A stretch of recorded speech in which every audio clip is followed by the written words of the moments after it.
Hello friends, आज का ये वीडियो बनाना मेरे लिए आसान नहीं है क्योंकि यहाँ मैं अपनी सक्सेस नहीं बल्कि अपनी गलतियाँ शेयर करने जा रही हूँ।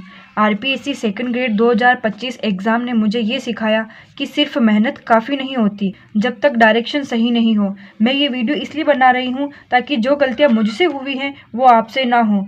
अगर आप भी किसी कम्पिटिटिव एग्ज़ाम की तैयारी कर रहे हों तो ये वीडियो आखिर तक ज़रूर देखना। शायद मेरी गलतियाँ आपकी सबसे बड़ी सीख बन जाए और आप भी मेरी इन गलतियों से कुछ ना कुछ सीखकर आगे होने वाली गलतियों का अवश्य ध्यान रखें, क्योंकि जो गलतियाँ मेरे से हो रही है वो नॉर्मली किसी न किसी स्टूडेंट से और हर स्टूडेंट से होती हैं। तो आप भी इन गलतियों का अवश्य ध्यान रखें। तो सबसे पहले मैं बता देती हूँ आपको कि आरपीएससी सेकंड ग्रेड 2025 में जो मैंने मेरी गलतियाँ करी, जो मेरी मिस्टेक हैं, कि एक तो मैंने क्या किया, टाइम मैनेजमेंट है वो मैंने सही नहीं किया। वो कैसे नहीं किया? क्योंकि जो एग्जाम में प्रश्न थे, जो ईजी प्रश्न थे, मैंने ईजी प्रश्न पे भी बहुत ज़्यादा समय दे दिया सोचने के लिए, ताकि कठिन प्रश्नों को सोचने का समय ही नहीं मिला मेरे को। ईजी प्रश्न थे क्योंकि मेरे माइंड में बहुत ज़्यादा कन्फ्यूजन हो रहा था उस समय, तो मैं ये वाला भरूँ कि ये वाला भरूँ, मतलब ऑप्शन जो मेरे पास थे मैं उनमें इतनी कन्फ्यूज़ हो रही थी कि समझ में ही नहीं आ रहा था कि करूँ क्या। तो उससे एक तो टाइम मैनेजमेंट सही नहीं हुआ, और कुछ प्रश्न ऐसे थे जो मेरे को बिल्कुल ही नहीं आ रहा, तो उसके अंदर भी मैंने ऐसे सोचा कि क्या पता पढ़ा हुआ लग रहा है, क्योंकि मैटर कहीं ना कहीं मैच कर ही जाता है। तो उस वजह से भी मैं उसे सोचने में रह गई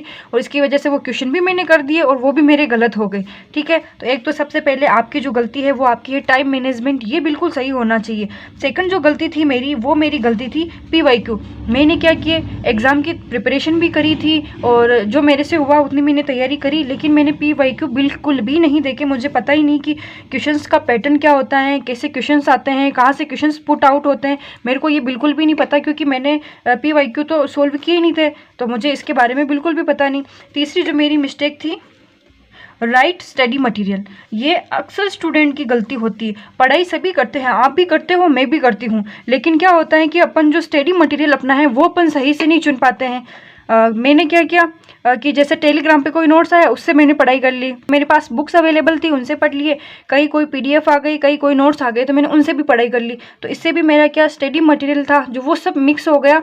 मतलब कि एक फिक्स कंटेंट मेरे पास नहीं था कि मेरे को क्या पढ़ना है। वो मुझे भी पता है कि आप में से भी बहुत सारे स्टूडेंट ऐसे होंगे जिनसे ये सारी गलतियाँ होती होगी। तो सबसे पहले तो आपको क्या करना है कि जो एग्ज़ाम के अंदर आपका टाइम मैनेजमेंट है इसको आपको परफेक्ट रखना है। जो क्वेश्चन आ रहा है उसी को करना है, जो नहीं आ रहा है उस पर सोचने के लिए ज़्यादा वक्त नहीं देना है। एग्ज़ाम से पहले आपको पीवाईक्यू अवश्य सोल्व करने हैं। ठीक है, तो ये देख लेना, जिससे क्या कि आपको पैटर्न पता चल सके कि एग्ज़ाम में किस तरीके का पैटर्न आता है। थर्ड जो होता है वो होता है राइट स्टडी मटेरियल, कि जो मैंने सही से यूज़ नहीं किया था, लेकिन अब मेरे को प्रॉपरली पता है कि किस तरीके से कौन सा मटेरियल यूज़ करना है और क्या इसका मैनेजमेंट होता है। मैंने अपनी गलतियों से काफ़ी कुछ सीखा है। तो ठीक है, तो राइट स्टडी मटेरियल, आप कुछ भी पढ़ें जो आपके पास अवेलेबल हो, बस उसी को पढ़े, उसी को बार बार पढ़े, बार बार रिवाइज़ करें, है ना। कि ऐसा नहीं कि जहाँ से मिल गया वहीं से उठा लिया और पढ़ लिया, ऐसा बिल्कुल भी नहीं होना चाहिए। तो आपको जो आपका स्टडी मटेरियल है बिल्कुल सही से यूज करना है, चाहे आप कहीं से कोचिंग ले रखी हो, कहीं से कोचिंग करी हो वो पढ़ रहे हो, या कोई बुक पढ़ रहे हो, जो भी हो वॉटेवर, लेकिन आपको अपना ये जो स्टडी मटेरियल है इसको सही रखना। चौथी मेरी मिस्टेक थी कि मैंने रिवीजन बिल्कुल भी नहीं किया था, क्योंकि मैंने आपको बताया था कि जब तक मेरा जो कोर्स कंप्लीट हुआ था तब तक तो एग्ज़ाम भी पास में आ गए, तो मेरे को रिवीजन करने का टाइम, इनफेक्ट मेरे को तो उस एग्ज़ाम की मुझे पता है कि मेरी उसकी तैयारी पूरी कंप्लीट नहीं थी, तो मुझे पहले से पता, मैं श्योर थी कि मेरा नहीं होगा, लेकिन फिर भी मैंने एग्ज़ाम दिया था। तो उस समय क्या कि मेरा रिवीजन भी नहीं हो पाया। ठीक है, क्योंकि मेरे को तो याद ही कंप्लीट नहीं हुई, तो रिवीजन कहाँ से होगा। लेकिन जितना मैंने पढ़ा, अगर उसका भी अपन रिवीजन कर लेते तो एग्ज़ाम में अपनी बहुत बड़ी हेल्प हो जाती, क्योंकि अपन पढ़ के तो याद करके और किताबें कंप्लीट करके रख देते, लेकिन रिवीजन नहीं होने के कारण अपने क्या कि एग्ज़ाम में क्वेश्चंस बैठते नहीं। तो टाइम टू टाइम रिवीजन पर मेन फोकस करें, रिवीजन के ऊपर। जितना रिवीजन अच्छा होगा उतना ही एग्ज़ाम में आपके बेनिफिट रहेगा। फिफ्थ मेरा था कि सिलेबस ही कंप्लीट नहीं हुआ मेरा। जैसे ऐसे था कि मेरे को पता है कि जीके का कितना, तो मैंने जैसे जीके पढ़ लिया, अब मैंने इसमें क्या करती, इकोनॉमिक छोड़ दी थी मैंने, साइको मैंने अधूरी पढ़ी थी, करंट अफेयर मैंने बिल्कुल भी नहीं पढ़ा था।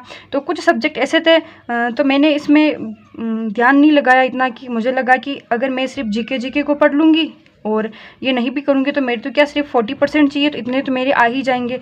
लेकिन मेरिट ये तो मतलब अनिवार्य चाहिए है, मेरिट तो इससे भी ऊपर ही जाती है।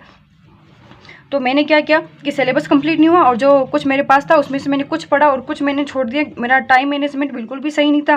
पहले ही मैंने फर्स्ट मिस्टेक ये बताई, इसकी वजह से मेरी ये सारी गलतियाँ हुई हैं, ठीक है। तो मेरा सिलेबस कंप्लीट नहीं था, बहुत सारे सब्जेक्ट ऐसे थे जिनको मैंने छोड़ दिए थे।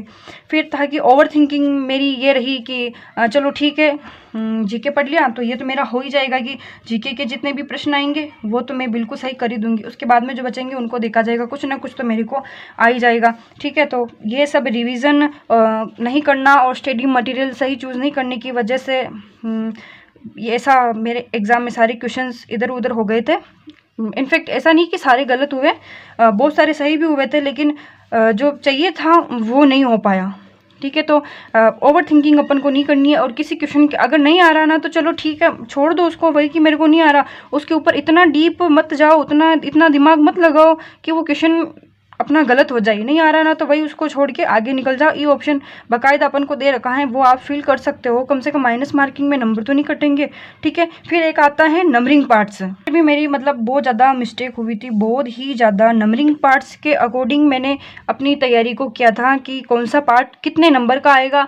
तो मैंने क्या किया, सिर्फ एक पार्ट जो मतलब हाई जिस पार्ट के नंबर थे ना नंबरिंग, तो जीके का शायद 60% ऐसे कुछ था, मुझे याद नहीं है प्रॉपर, लेकिन जीके का जो था उस पार्ट के अनुसार मैंने सिर्फ इसकी तैयारी करी और बाकी जो थे उसमें मैंने मतलब बिल्कुल नंबरिंग के अकॉर्डिंग ही तैयारी। जैसे मेरे को पता 10 नंबर आ रहे हैं किसके, करंट के, है ना, तो करंट के 10 नंबर आ रहे हैं, 10 क्वेश्चंस आ रहे हैं, तो मुझे लगा क्या ही पढ़ना, इसको इतना पढ़ेंगे और फिर ये 10 नंबर बैठेंगे भी नहीं। ऐसे ही साइको में भी था कि 20 प्रश्न आ रहे हैं, लेकिन फिर चलो साइको तो पढ़ी थी वैसे, लेकिन उसमें भी सवाल ऐसे घूम फिर के आ रहे, और लेवल तो आपको पता ही है कि एग्ज़ाम का लेवल किस तरीके से आ रहा है। तो आपको मस्ट भी नंबरिंग पार्ट्स पे फोकस करना है, आपको एक भी नंबर का पार्ट नहीं छोड़ना है, चाहे वो 5 नंबर का ही क्यों ना हो, आपको सबके ऊपर ध्यान देना है और सबको फोकस करते हुए चलोगे तब जाके एग्जाम में अपने क्वेश्चन बैठेंगे, वरना तो बैठ ही नहीं पाएंगे, क्योंकि अपन जो हाई स्कोर देख के तैयारी कर लेते हैं और उसमें से क्वेश्चन बैठते ही नहीं, और जब क्वेश्चन नहीं बैठेंगे अपने इसके अंदर तो फिर नंबरिंग पार्ट्स का मतलब क्या हुआ। तो इसलिए आपको ये जितना भी मटेरियल है, चाहे छोटा बड़ा कैसा भी हो, लेकिन आपको सबको पढ़ना है, सबके ऊपर टाइम अपना आपको देना पड़ेगा। और फिर एक लास्ट मेरी जो ये गलती थी कि एग्ज़ाम के समय जो एक स्ट्रेस हो गया और इतनी पैनिक हो गई कि जो मेरे को आ रहे थे वही मैं भूल गई, कि एक घबराहट होती, क्या पता पेपर कैसा जाएगा, क्योंकि मेरा जो मेन सब्जेक्ट था उसकी तो मैंने तैयारी करी ही थी, तो फिर भी उसमें और उसका भी मेरा रिवाइज़ नहीं हो पाया, तो इतना स्ट्रेस हो गया और इतनी पैनिक हो गई कि बहुत सारे क्वेश्चन तो आते हुए भी, यानी कि इतने इजी टॉपिक के क्वेश्चन थे, इस पैनिक की वजह से वो भी मेरे गलत हो गए। ऐसे मतलब नॉर्मल क्वेश्चन होते हैं ना, और उसमें और ऐसे क्वेश्चंस के अंदर अपनी ओवर थिंकिंग भी थोड़ी ज़्यादा ही हो जाती कि नहीं बस यही सही है, और इतना उस पर गौर किया ही नहीं, जैसे पहला पढ़ा आगे के ऑप्शन ही नहीं पढ़े, हाँ चलो ठीक है यही सही है, लेकिन बाद में पता चलता है कि अगर सब पढ़ते तो ये वाला नहीं कि ये वाला राइट था। तो ऐसे भी मेरी बहुत ज़्यादा मिस्टेक हुई थी, ठीक है। और फिर एक एग्ज़ाम में जो मैंने गेस वर्क बहुत ज़्यादा किया था, बहुत सारे क्वेश्चंस ऐसे थे की वजह से मेरे इधर उधर हो रहे थे, तो मैंने उसको गेस वर्क के अंदर डाल दिया था और सभी करके आ गई मैं, मतलब कि हाँ ये हो सकता है, ये हो सकता है, जैसे 70, 60, 40% गेस करके, और गेस वर्क बहुत ज़्यादा करके आई हूँ। आपको एग्जाम में मस्ट भी ध्यान रखना है कि गेस वर्क बिल्कुल भी नहीं करना। हाँ, अगर ऐसा हो कि 4 ऑप्शन अगर आपके पास हैं, है ना, कि 4 ऑप्शन आपको दिख रहे हैं यहाँ पे, जैसे ये 2 ऑप्शन तो ये आप बिल्कुल डिस्कार्ड कर रहे हो कि ये दोनों ऑप्शन तो बिल्कुल है ही नहीं, इन दोनों में से ही अगर कोई है तो ऐसी स्थिति में आप गेस वर्क कर सकते हो, वो भी 2-4 प्रश्न से ज़्यादा में नहीं करना है, क्योंकि गेस वर्क कर तो लोगे लेकिन माइनस मार्किंग में फिर आप ही का नुकसान होगा। तो 1-2 प्रश्न में आप गेस वर्क सोचते हो, लेकिन ज़्यादा नहीं, मैंने बहुत ज़्यादा गेस वर्क किया था। फिर लास्ट फाइनल मेरी जो मिस्टेक थी वो है कि मॉक टेस्ट पेपर एनालिसिस, है ना, कि जो आपके मॉक टेस्ट होते हैं दिए भी थे, मैंने मॉक टेस्ट दे दिए और वो जो नंबरिंग आती है वो भी आगे भी इतने नंबर आए, लेकिन फिर मैंने उनका एनालिसिस नहीं किया कि कौन सा पार्ट जो है मेरा वो कमज़ोर है, किस पे मुझे ध्यान देना है, और इतना पढ़ने के बाद में भी कौन सा जो ऑप्शंस मेरे गलत हुए और वो क्यों हो रहे। तो इस चीज़ पे मैंने बिल्कुल भी नहीं था, मुझे लगा चलो हाँ ठीक है हो गया, बस मॉक टेस्ट लिया तो ये देने ही तो है, लेकिन ऐसा बिल्कुल भी नहीं करना। और आपको तो मस्ट भी ऐसा नहीं करना है, मॉक टेस्ट देना है, मस्ट भी देना है, लेकिन उसका एनालिसिस भी उसके बाद में आपको वापस करना है। तो मेरे हिसाब से आप में से बहुत सारे स्टूडेंट ऐसे होंगे जो ये सारी गलतियाँ करते होंगे। तो टाइम मैनेजमेंट का ध्यान रखना है, PYQ आपको करने हैं, और जो राइट स्टडी मटेरियल, अगर आप चाहोगे तो इसके ऊपर मैं आपको एक बहुत ही अच्छा मटेरियल उपलब्ध कराऊंगी। इसके ऊपर एक अलग से वीडियो बनाऊंगी, ठीक है। रिवीजन टाइम टू टाइम करना है, ठीक है। सिलेबस चाहे छोटा हो चाहे बड़ा हो उसको पूरा कंप्लीट करना है। ओवर थिंकिंग तो बिल्कुल भी नहीं करनी, ठीक है। नंबरिंग पार्ट्स को सबको ध्यान में रखते हुए उसके अकॉर्डिंग आपको तैयारी करनी, ठीक है। स्ट्रेस और पैनिक से तो बिल्कुल दूर ही रहना है। अपनी तैयारी अच्छी रखो और खुद के ऊपर विश्वास रखो ताकि स्ट्रेस और पैनिक से आप बिल्कुल दूर हो। गेस वर्क तो आपको बिल्कुल भी नहीं करना, ठीक है। और मॉक टेस्ट जरूर देने हैं लेकिन उनका एनालिसिस बिल्कुल और ज़रूर पाबंदी के साथ आपको जो इसका है एनालिसिस करना पड़ेगा, ठीक है। तो आज की वीडियो में बस इतना ही। देख लीजिए आप कौन कौन सी गलतियां करते हो। देखो मैंने तो मेरी जो सारी गलतियां थी वो मैंने आपको बता दी कि मैंने ये गलतियां की, और मोस्टली जो स्टूडेंट्स होते हैं वो सभी ये जो गलतियां होती है वो करते ही हैं। इन सारी गलतियों को मानने के बाद मुझे एक बात तो साफ समझ में आ गई है कि फेलियर होने का मतलब ये नहीं कि अपना जो फ्यूचर है वो यहीं एंड हो गया है, या फिर अपनी जो तैयारी है वो यही एंड हो गई है। कि मेरे हिसाब से या फिर मेरा जो मानना है उसके अनुसार तो फेलियर का मतलब है कि अब इम्प्रूवमेंट की शुरुआत हुई है, और अगर आज सिलेक्शन नहीं तो कल होगा। इसका मतलब ये तो नहीं कि अपना सिलेक्शन कभी होगा ही नहीं। तो ठीक है। और आप भी अगर इन गलतियों में से कोई गलती करते हो तो मस्ट भी इनको सुधार लीजिए, ठीक है। तो आज के लिए बस इतना ही। और आपने अपने एग्ज़ाम में कौन कौन सी गलतियां करी थी वो आप मुझे कमेंट सेक्शन में ज़रूर लिख के बताना। तो मिलते हैं नेक्स्ट वीडियो में। अगर आप चाहते हो कि मैं एक राइट स्टडी मटेरियल आपको उपलब्ध कराऊं तो आप मुझे कमेंट सेक्शन में ज़रूर से बताना, ठीक। थैंक्स फॉर वॉचिंग, और इन पर मस्ट भी ध्यान ज़रूर देना।